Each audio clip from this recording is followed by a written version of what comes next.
Bonjour à tous, bienvenue dans les bonus d'ORLM, dans cette émission Carton jaune à Yosemite.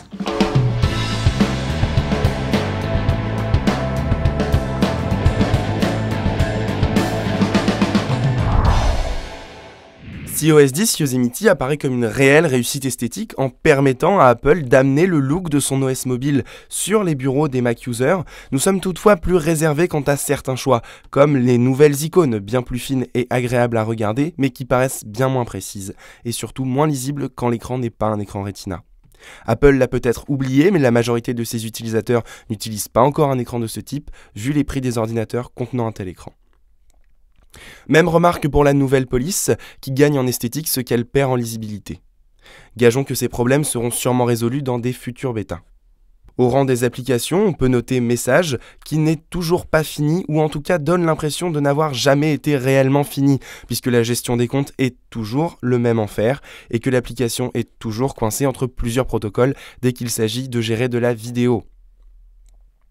Quant à la vidéo, FaceTime ne gagne aucune nouvelle fonctionnalité ou presque, et on se demande bien quand est-ce qu'Apple va enfin se décider à lui donner un mode multiconférence par exemple, pour remettre cette application au niveau de ses concurrents comme Skype et Hangout qui eux continuent à progresser de leur côté.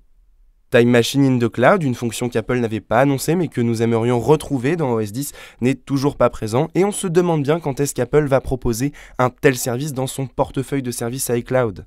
Pourquoi pas quelque chose comme CrashPlan, mais directement intégré à iCloud. Quant aux applications, on aimerait bien par exemple qu'Apple se remette au travail sur la suite iWork, qui depuis sa grande refonte de l'année dernière n'a pas énormément gagné de fonctionnalités. En effet, la refonte de l'année dernière se présentait comme une remise à plat du travail qui avait été fait sur ces applications en permettant enfin aux possesseurs d'iPad et de Mac de synchroniser correctement leurs documents. Si cet objectif a été atteint, il est maintenant temps pour Apple de se remettre au travail pour proposer une offre cohérente avec la concurrence. Au rang des disparitions, cette année, Aperture a fait les frais de Yosemite et il va être remplacé par l'application Photo. Aperture disparaît donc aux grandes dames de beaucoup d'utilisateurs professionnels qui doutent de la capacité de cette nouvelle application Photo à remplacer complètement ce logiciel. Le souvenir, cauchemar diront certains, de Final Cut Pro 10 est encore frais dans les mémoires. Si les applications intégrées au système sont désormais totalement cohérentes entre iOS et macOS 10, on se demande si ce mouvement ne risque pas au final de pénaliser le Mac au nom de la parité de fonctions entre les deux plateformes. Un mouvement à surveiller.